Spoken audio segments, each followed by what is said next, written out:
Hello everyone, Theo here, and I sit in front of your digital screen today because Season 3 of the VGC Battle Association Draft League is officially underway.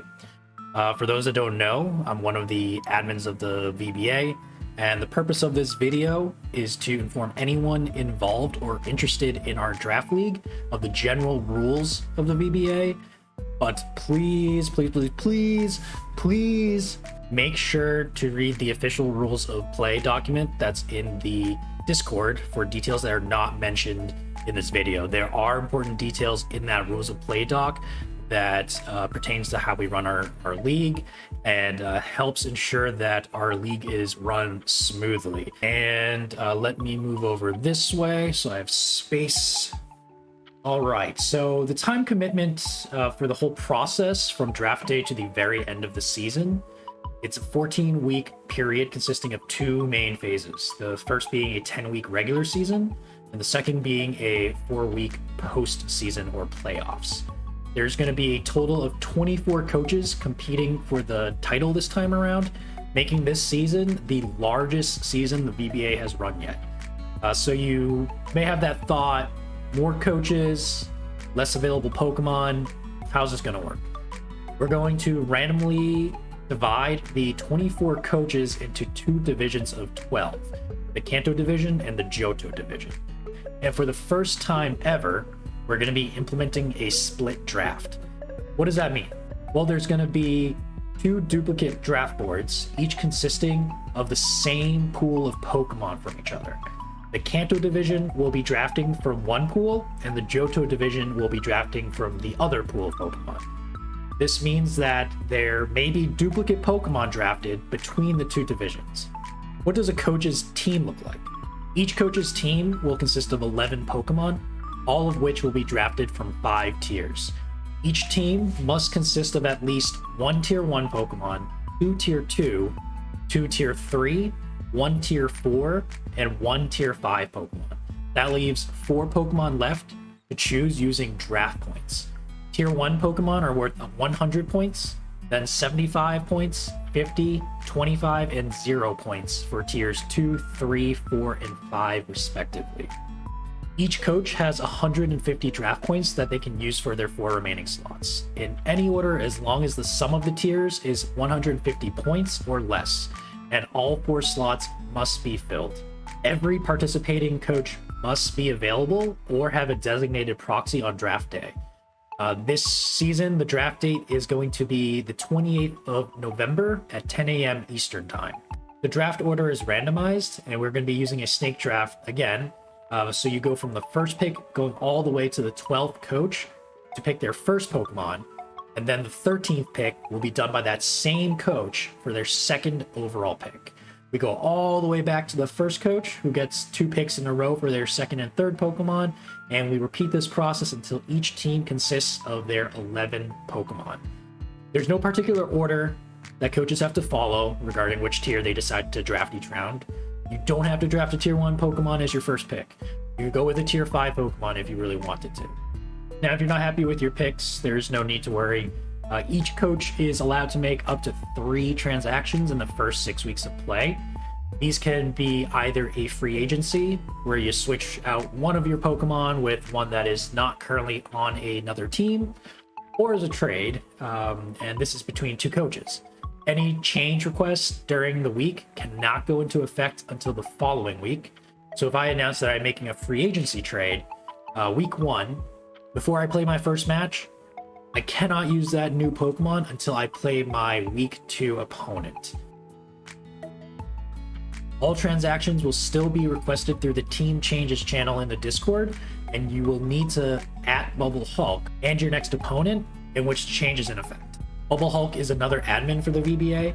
He's going to be processing all of the team changes for this season, just like he did last season. We will continue sending weekly updates showing how many transactions and draft points each coach has remaining until the transaction period is closed for the season. Loading draft points will still apply this season. Coaches can use leftover draft points to make a free agency transaction for a higher tier Pokemon. This works the other way around as well. Coaches can make a free agency transaction to pick up a lower tier Pokemon in order to free up draft points for a future transaction. For example, if a coach decided to use all 150 draft points on draft day to pick up 2 tier 2s at 75 points each and 2 tier 5s at 0 points, later on you have your eyes on an available tier 1, a tier 1 free agent, but you don't want to switch out your mandatory tier 1 Pokemon that you had just drafted. You could hypothetically use one of your transactions to switch one of your tier 2 Pokemon for a tier 3 Pokemon. This would free up 25 draft points, then use another transaction to change another tier 2 Pokemon for a tier 1 Pokemon. Using that additional draft points you just saved up, now your team would have 2 tier 1s. You don't have to get rid of your mandatory tier 1 that you had drafted and that you really like. Bear in mind, all team composition rules and transaction rules still apply. Only one transaction per week. That does not go into effect until the following week of play, and every team still must contain at least 1 tier 1, 2 tier 2s, 2 tier 3s, 1 tier 4, and 1 tier 5. So you have your teams. How do you battle with your team? Well, you first need to schedule your battle with your opponent. Battles must be scheduled by that Wednesday of the week of play. This doesn't mean that you have to battle by Wednesday, just that both players have to have decided on when they will play that week. Once you and your opponent have decided on when to battle, you will need to post that day and time in the scheduling channel on the server, as well as at an admin and your opponent. What we're going to do is we're going to have a weekly pin that shows all weekly matchup schedule. This will provide visibility for the admin team, as well as your fellow coaches and league spectators of when they expect matches to occur. Hopefully it'll settle that angst from waiting for a match to be played, but it'll also allow the admin team to keep better track of schedules. All matchups will be played in a best of 3 set. This season there will be no legendary or restricted Pokemon, and there will be no Dynamaxing. Prevent accidental Dynamaxing, Series 10 rules must be selected for all battles. So make sure you have those rules downloaded onto your Nintendo Switch. Each coach will have to build a team of 6 Pokemon from their 11, and you can build those 6 Pokemon any way you want as long as it's legal for Series 10 rules. Once the team is ready, you must register your team in the Pokemon Center PC and submit a team sheet to an admin prior to playing your match. There are step-by-step instructions on how to do this in the Rules of Play document. These team sheets are released to the whole group after the match is played.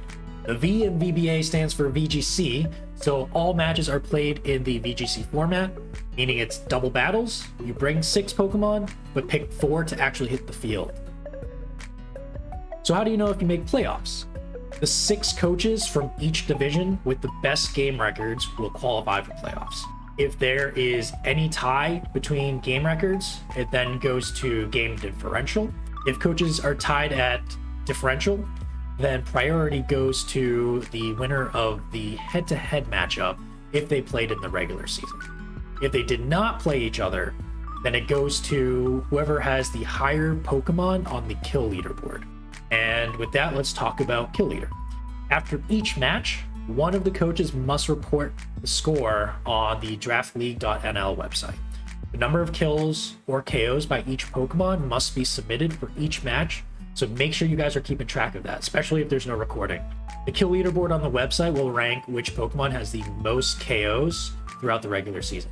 Keeping track of your KOs is incredibly important because it may play a role in a tiebreaker. Forfeiting in matches is not allowed in the VBA. It's not allowed in the VBA. The reasoning for this is that KOs have to be accurately tracked. There are major penalties for forfeitures, and those are outlined in the Rules of Play document. So it's playoff time. What does the playoff bracket look like? So the playoff bracket is going to be different from the previous seasons because we have divisions this time.